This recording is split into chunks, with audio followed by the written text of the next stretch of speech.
Hi, everybody. Thanks for joining us for this week's Armor Lecture. I think we're going to go ahead and get started right on time, which is awesome.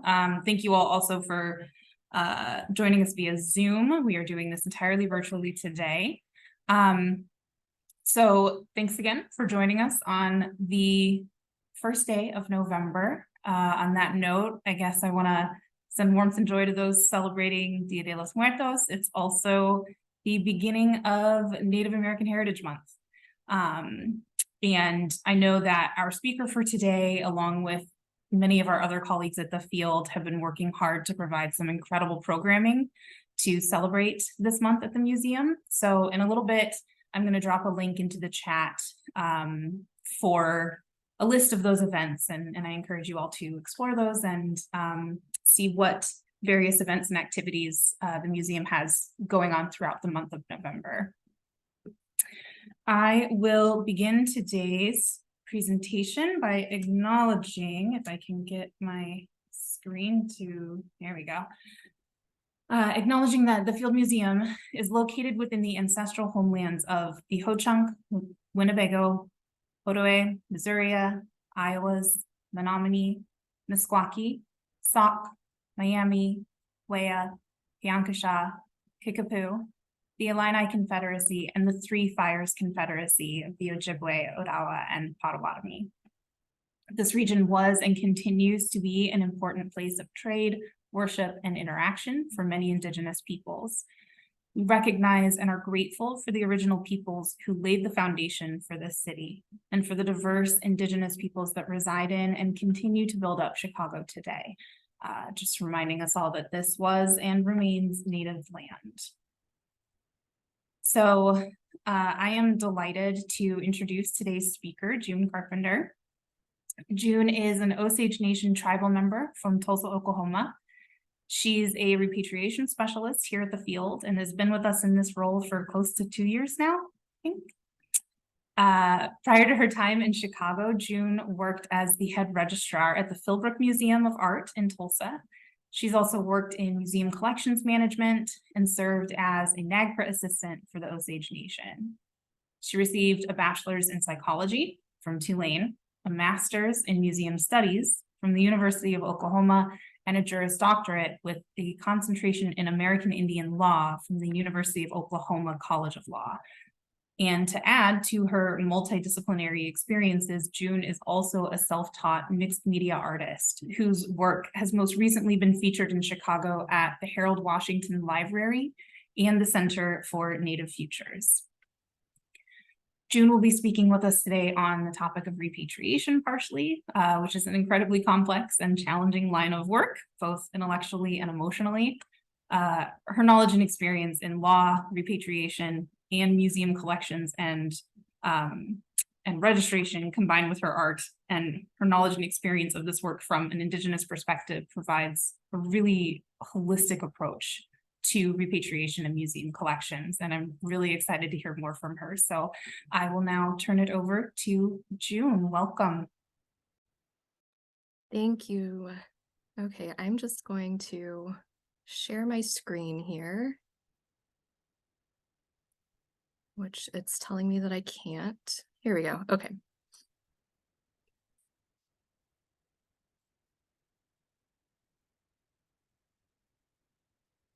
All right. Okay.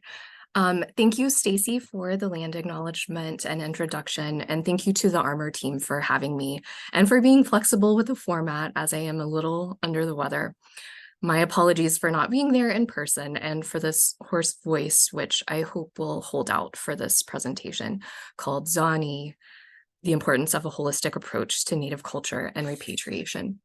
Zani is an Osage word meaning all, whole, or even everyone. I'd like to provide a brief overview of repatriation and NAGPRA, the Native American Graves Protection and Repatriation Act, for those who may not be familiar with it. It is a complicated law and process, so I will be focusing on broad concepts, pending regulatory changes, repatriation at the Field Museum, and a specific aspect of consultation, an essential element of the repatriation process.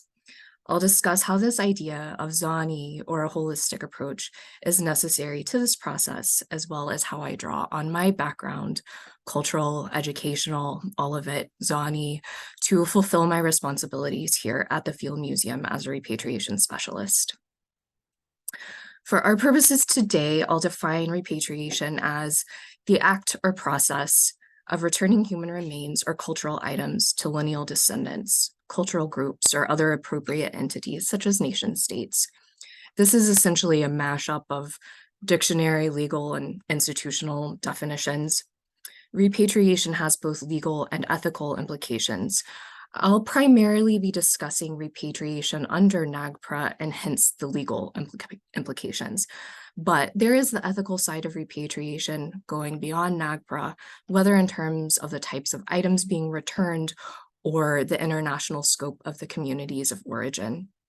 This is a transformative time with respect to more and more ethical returns being carried out by institutions the world over, and policies being developed to guide these ethical returns, such as the Smithsonian's ethical return policy, which was adopted in April of 2022. So to start with some general information about the legally mandated aspect of repatriation, NAGPRA is a federal law that was enacted on November 16th, 1990, so nearly 33 years ago to the day. The statute is accompanied by implementing regulations, which are currently being revised, and we'll come back to that in a bit. The implementation responsibilities of NAGPRA lie with the Department of Interior, and more specifically, the National NAGPRA Program, which is administered by the National Park Service. NAGPRA is applicable to collections holding institutions that receive federal funds as well as federal agencies. Under NAGPRA, these institutions must consult with Indian tribes and Native Hawaiian organizations, complete and submit inventories and summaries, process repatriation requests, publish notices in the Federal Register, and facilitate physical returns. Inventories and notices of inventory completion pertain to human remains and associated funerary objects, whereas summaries and notices of intent to repatriate pertain to unassociated funerary objects, sacred objects, and objects of cultural patrimony. NAGPRA provides very specific definitions for these item categories. Not everything is eligible for repatriation under NAGPRA. The determinations as to whether an item meets one of these definitions should be made in consultation with tribes. The notices effectively inform the public of every pending repatriation under NAGPRA and provide an opportunity for other tribes or lineal descendants to submit a competing claim before the repatriation is finalized. As I mentioned earlier, NAGPRA's implementing regulations are being revised. They are currently in the final approval stage, and we are eagerly awaiting their publication. Some major changes have been proposed, including strict deadlines where there may have been none before, newer expanded definitions, and the explicit recognition of NAGPRA as Indian law, among others. Notably, geographic affiliation has been added to the regulations as another means, in addition to cultural affiliation, to establish a reasonable connection between human remains and associated funerary objects and Indian tribes or Native Hawaiian organizations. This will require new or additional consultation, research, and reporting on human remains not currently affiliated with an Indian tribe or Native Hawaiian organization within approximately 3 years of publication of the new regulations. The purpose here is to address human remains that are currently deemed culturally unidentifiable under the current standard of cultural affiliation. Institutions have been accused of using this culturally unidentifiable determination as a means to halt repatriation. Also of note is the addition of Native traditional knowledge as a source of evidence for cultural affiliation and category fit. It is defined as knowledge, philosophies, beliefs, traditions, skills, and practices that are developed, embedded, and often safeguarded by Native Americans. Native American traditional knowledge contextualizes relationships between and among people, the places they inhabit, and the broader world around them. covering a wide variety of information, including, but not limited to, cultural, ecological, religious, scientific, societal, spiritual, and technical knowledge. Native American traditional knowledge may be, but is not required to be, developed, sustained, and passed through time, often forming part of a cultural or spiritual identity. Finally, the categorization of NAGPRA as Indian law means that, according to case law, it is to be construed liberally in favor of the Indians, with ambiguous provisions interpreted to their benefit. So that's a lot. NAGPRA is a lot, and these proposed regulatory changes are a lot. There are practical implementation concerns with regard to these changes, specifically the deadlines. But I believe the majority of these changes are in line with more ethical considerations and cultural understanding, and will help to ensure that institutions fulfill their legal and ethical responsibilities. Turning to repatriation at the Field Museum, the repatriation program consists of 3 staff members, the repatriation director and 2 repatriation specialists. I will add that we do receive a good deal of assistance from staff members in other departments, including the collections managers, the archivist, general counsel, and others. The repatriation subcommittee, which is a subcommittee of the collections committee, consists of trustees and non-trustees, and is our decision-making authority for NAGPRA requests and non-NAGPRA requests for human remains and associated funerary objects. So in addition to the NAGPRA request and non-NAGPRA requests that I just mentioned, the museum also accepts non-NAGPRA requests for cultural items other than human remains and associated funerary objects.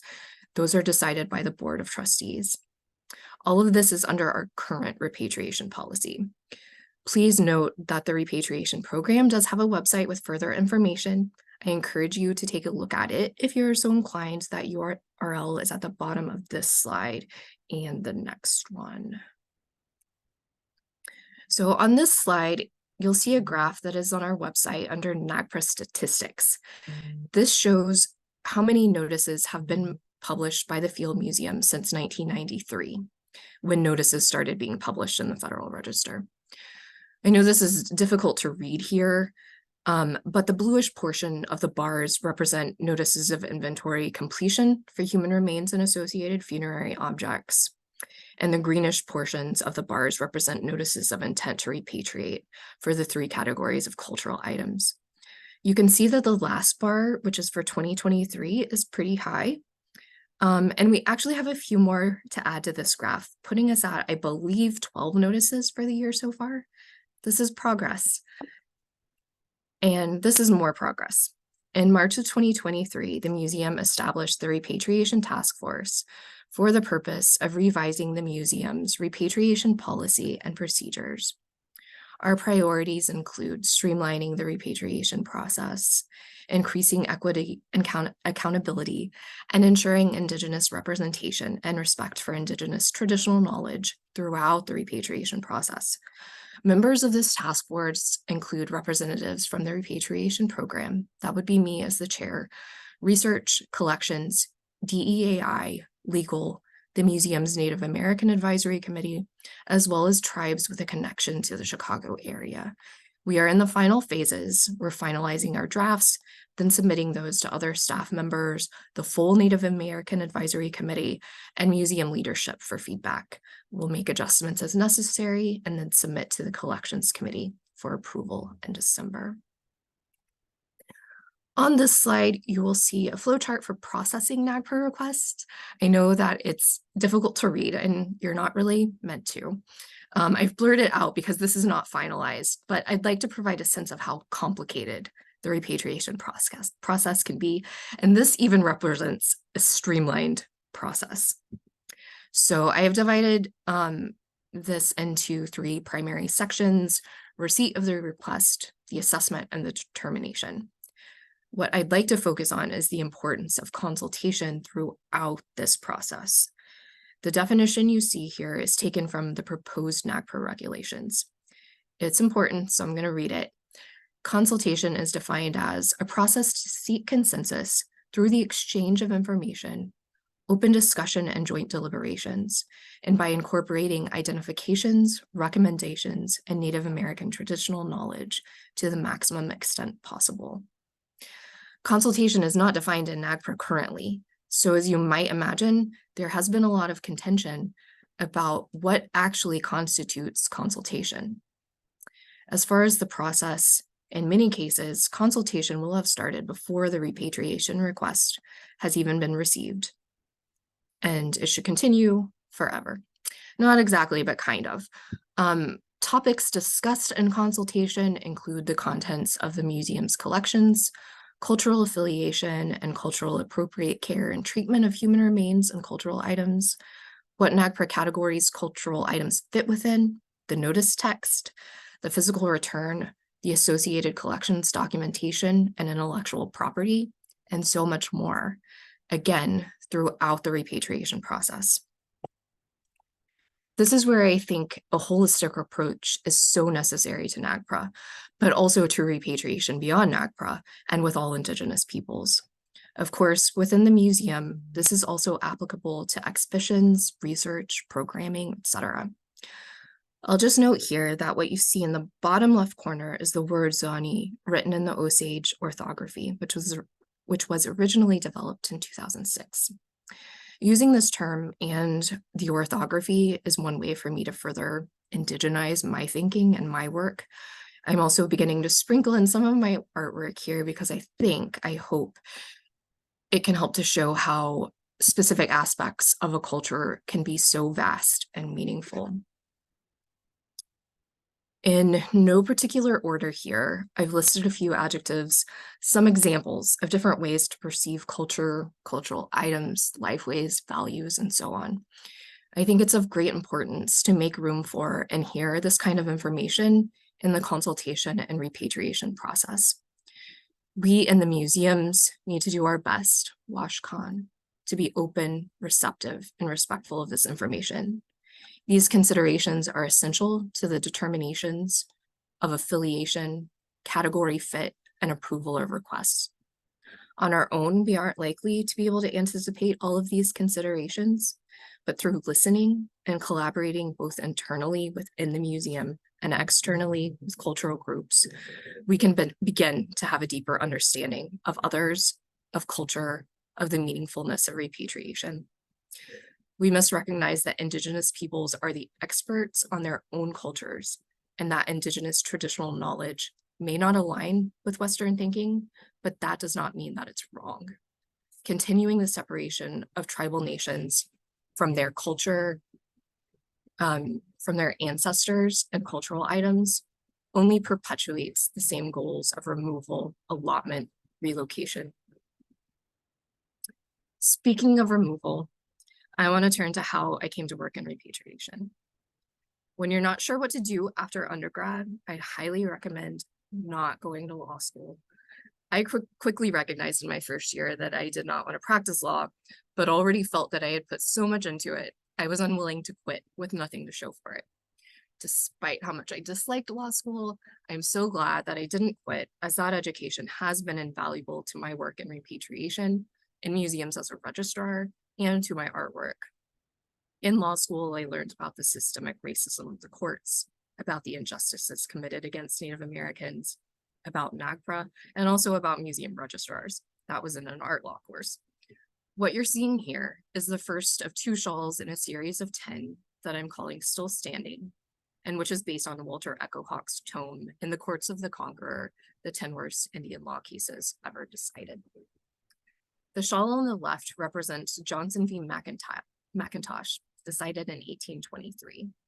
This was a fabricated case in which British subjects attempted to assert ownership over land they purchased in Illinois and Indiana from Native people. They chose a defendant, they chose the court and judge to try to ensure the outcome, but it didn't go as intended. The Supreme Court ultimately held that private citizens could not purchase land from Indians, incorporating the racist and antiquated doctrine of discovery into US law. The court justifies the United States, or rather justifies the land theft. The doctrine of discovery states that through discovery and conquest, Christian governments obtained legal ownership of that land. So Native people only had a right of occupancy on the land, which could be extinguished at any time. This case remains the foundation for a body of law concerning the fundamental rights of a people who were not even represented or directly involved in the case. It's still good law. The shawl on the right represents Cherokee Nation v. Georgia, decided in 1831 during the removal era. The government policy of removing Native Americans beyond the Mississippi River. During this time, the Cherokee are fighting for their sovereignty and to stop the state of Georgia from interfering and enforcing their laws on them. They test this by appealing a case in which the state tries and sentences a Native man to hanging for killing another Native man on Cherokee land. The Cherokee argue that they are a foreign state, not a state of the Union, and that Georgia does not have jurisdiction on their land. Because of the appeals, the execution should have been stayed, but Georgia executes this Native man, whose name was Tassel. When the case finally makes it to the Supreme Court, they only address jurisdiction and not the legal issues of the case. They continue to rely on the doctrine of discovery and decide that Indian tribes were not foreign states, but domestic dependent nations, and deny them access to the Supreme Court, thereby denying tribes full nationhood. This is where the trust doctrine is established, the guardian-ward relationship between the federal government and tribal nations, which serves to reinforce the inferiority of tribes. While tribes were later granted access to the Supreme Court, the trust doctrine remains intact. This racist rights-destroying decision is also still valid. These are difficult cases, and it only gets more complicated from here. The later cases deal with the law of war, treaties, religion, burial sites and sacred places, etc. I don't think many people realize the extent to which racism and discrimination against Native Americans is embedded in our legal system. The shawls feature embroidered text taken directly from the court cases, providing a glimpse of how truly unacceptable these decisions are. I want to note that they're handmade, no sewing machine, no embroidery machine. In making these, it's really important to me that my hands touch every bit of these shawls, because it's a healing project for me on both a personal and cultural level, just as repatriation is. Shortly after law school, I began working in the Osage Nation Historic Preservation Office as the first NAGPRA assistant. It was actually in this position that I initially visited the Field Museum to view Osage objects for a potential NAGPRA request. This was a very meaningful position for me to be able to facilitate the return of Osage cultural items and the reburial of my Osage ancestors in our homelands. At the same time, I was young, not thrilled to live in a town of 4,000 people, not in the best place mentally or emotionally, and feeling a need to be around art. So I moved and worked in museums in Philadelphia, New York, and most recently back in my hometown of Tulsa. During this time, though, I learned how to look out for myself better and discovered that I can satisfy my need to be around art myself. So I returned to repatriation to have a greater impact on the Native community. One's own mental and emotional well-being is essential to this work. You have to be able to take care of yourself before you take care of these ancestors. Additionally, I feel that I do have some responsibility to do this work because of my education, because of my experience in museums, and because not all Native people are able to work around human remains and specific types of items for various reasons. I don't have those cultural prohibitions, so I feel that I have the duty to step up and see that this work is being accomplished. This painting here reflects on the sesquicentennial anniversary of the Osage Nation Reservation and addresses the relationship of the Osage with the land and how the earth provides us with guidance. While I have been on a circuitous path professionally, I do believe that I have received guidance and am doing the work that I'm meant to do. As another aspect of consultation, I'd like to touch on the experience of sharing information, sharing stories. There's a great deal of vulnerability in it. The need to share this information largely arises out of trauma. The individuals and items returned through repatriation were taken in terrible ways and during terrible times. Facing those realities can be characterized as re-traumatization. We can't be aware of everyone's past experiences, but we have to be considerate of them just the same. So here I am sharing a painting that I recently completed. It tells a personal story, a family story that was only recently revealed to me and my family, a story of generational trauma. Sharing it feels vulnerable, but with this painting, as with much of my art, I've tried to create a balance between the expression of Indigenous identity, injustices perpetrated, and development of understanding. This approach helps me to process and heal, and I hope that it helps others too. I ask you to reflect on how much of our being and our culture lives in the things that we make, whether it's a painting, a basket, a ceremonial item, or an article of clothing. Listen to all that they represent and all the significance that they have. I would like to encourage you all to think about the ways you might be more open and understanding in your work, and think about what responsibilities you may have to Indigenous peoples. I hope that we create a safe space here at the museum to encourage sharing and accomplish the healing that comes through repatriation. So I'm cutting this a little short, as I wasn't sure how long my voice would hold up, but thank you all for listening today. Happy Native American Heritage Month. Please check out the museum's website for other events. If you are at the museum today, please attend the opening event in Stanley Field Hall at 1:15. I wish I could be there. And with the remaining time, I am happy to take some questions and hear your input.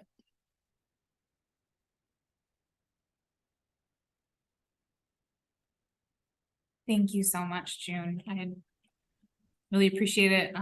It is also not easy to provide a brief history of NAGPRA and American Indian law. So thank you for tackling that. If anybody participating has any questions, please drop them in the chat, in the Q&A. I had a question and then lost it, so that's not helpful. But I guess just, you know, as you were saying, with how art is kind of a way for you to find some of that comfort, that stability, are there other ways that you know, you kind of go to take care of yourself, particularly when the work gets really heavy or difficult? Yeah, I do think art is my main thing. Although I don't know, this is something I'm working on, because as you can see, my art is also pretty heavy. So it's not always the best kind of, you know, respite from the work. But I do try to you know, find other ways to balance that. One thing that is kind of still art related that I do, which is I didn't include any examples on here, but I call them decompositions, but it's just something like when I'm going out like in nature and trying to appreciate my surroundings, nature, kind of decompress a little bit. And that's just, you know, picking out little things that I think are beautiful, you know, whether it's leaves or flowers or rocks or whatever, but I'm usually trying to take things that are on the ground and not actually pick things, and then just arranging them and like in little compositions. But taking that time to search out those items and then very intentionally place them. I usually do very like symmetrical designs. That's a really important thing for me to do. And just kind of thinking about what, either try to get things out of my mind or think more intentionally on something that is on my mind to try to help me like work through it.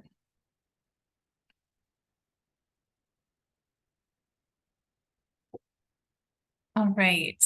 Thank you. We've got a question in the chat. Are you able to see these as well, June? Actually, I can't see Okay, that. I'll read it aloud. Okay. Bruce, thank you. How might the repatriation procedures, personnel, and stakeholders be used in addressing claims for non-human biological or geological objects? Do we have a procedure identified for addressing such claims? Yeah, I mean, I think that could still count as the non-NAGPRA requests, other than human remains and associated funerary objects. So that's still being considered cultural items, but there's not a real specific definition there, like under the museum's policy. So I do think that those kinds of requests can be made under our policy. And we'd likely, we're revising our policy and procedures right now. But I do think, that would still fit under the revisions, and it would still likely be handled in a very similar way as the other NAGPRA requests and non-NAGPRA requests. Got another one from Karine. What are events or ways where you have seen some healing happen for Native American people? Are there ways that the museum can be intentional about this?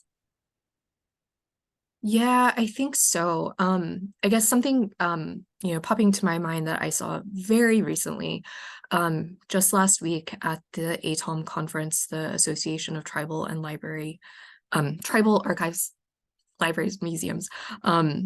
They closed out the conference with a repatriation. It was a return of a cradle board from the Museum of the Eastern Band Cherokee in North Carolina to the Kiowa tribe. And it was done actually through the Going Home project, which is a new initiative. There's a lot of, kind of have mixed feelings around these things because, some of these, well, none of these things, you don't want to make, a spectacle of them. They're not something to be treated in that way.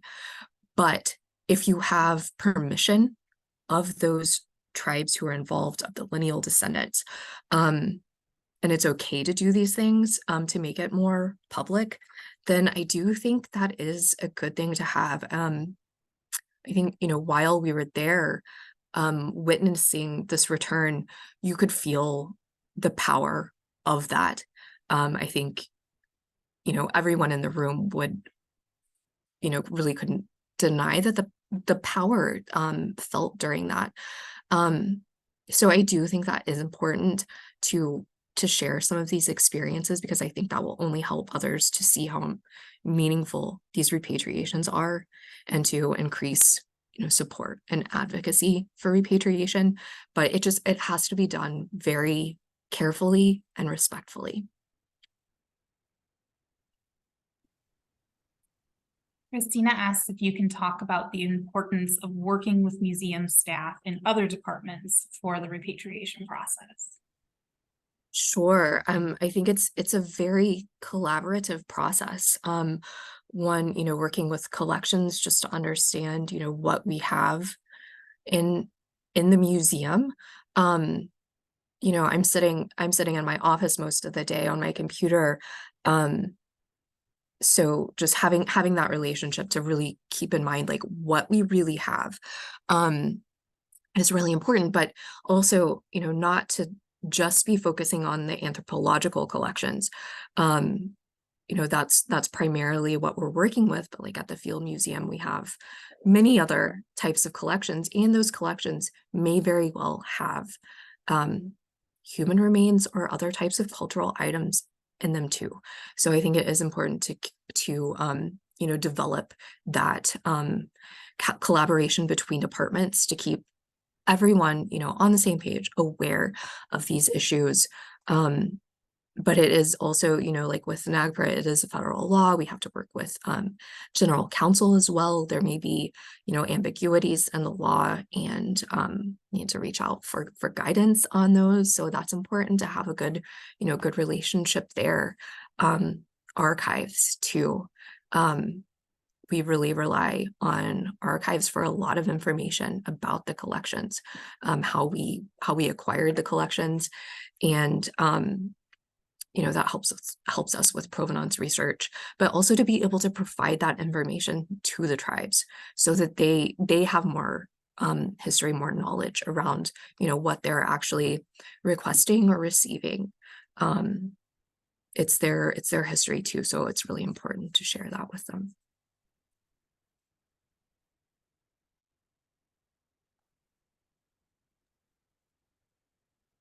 Right. Oh, I'm going to add one thing to that. Conservation is really important as well. Just want to bring up the issue of pesticide contamination with cultural items that may be returned to tribes. A lot of these items were treated in the past so that they wouldn't be degraded by pests, and that's a lot of mercury, arsenic, things like that.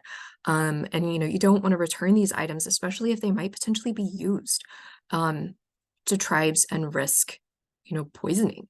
So it's also important to work with conservators, others, to determine whether these items have been contaminated, and to make the tribes aware of that. Yeah, that's a really good point as well. And I think I have like a half-formed thought. I'm not seeing anything in the chat. So if anybody wants to stop me filling time with half-formed thoughts, feel free to drop more in. But I think we've been seeing more in the news lately about, repatriations and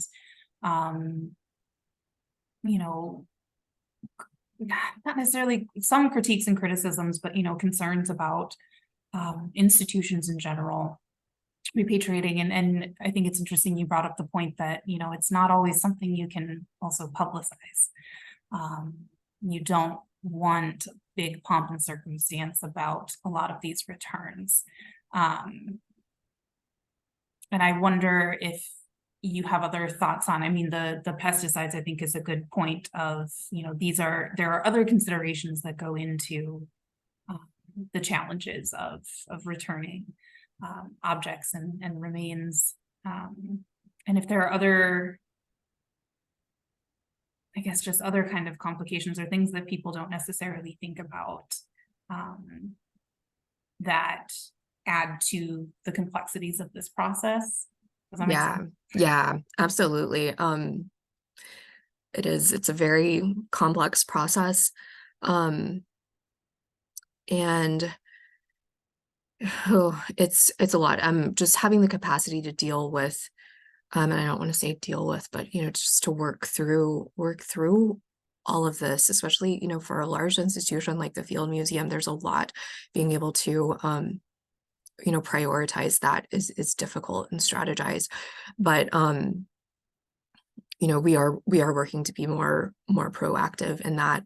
But so there's a lot of capacity issues, both for the museum, but also for tribes. The tribes also may not have a lot of staff members to do this work. They may have one, tribal historic preservation officer who is dealing with, inadvertent discoveries and Section 106 and NAGPRA, and being like a cultural director or something too. Everybody's wearing a lot of hats. So you can't rush the process. And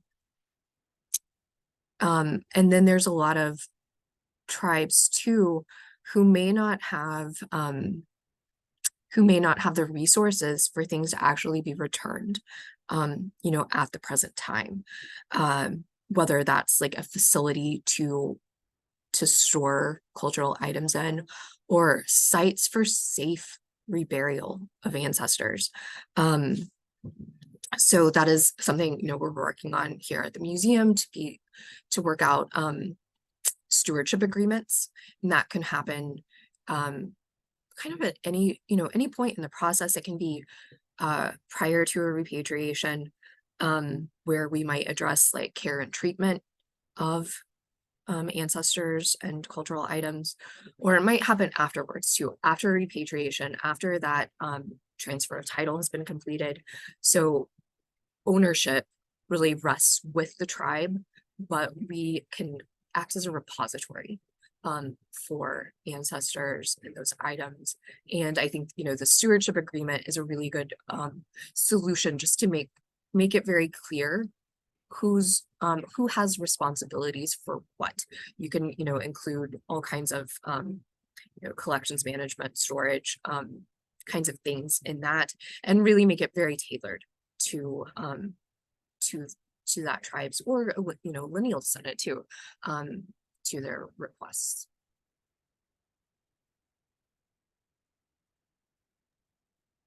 Shifting to Native American Heritage Month, is there any event in particular that you are not necessarily most excited? You don't have to pick and choose favorites, but any that you're particularly excited about?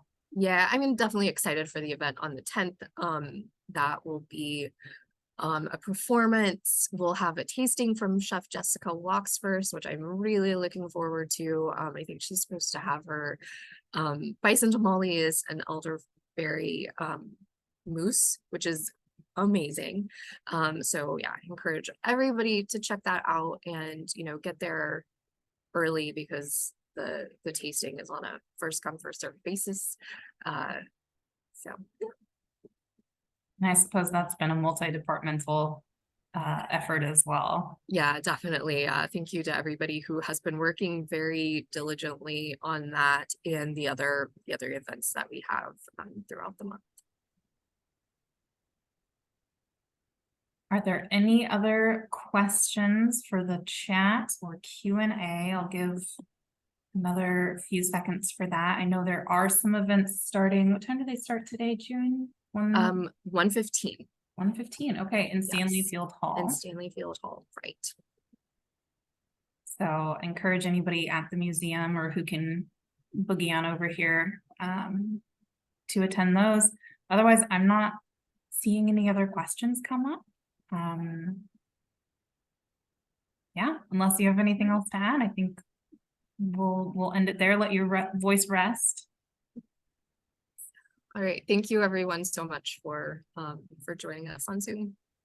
Thank you, June. Have a good day, everybody.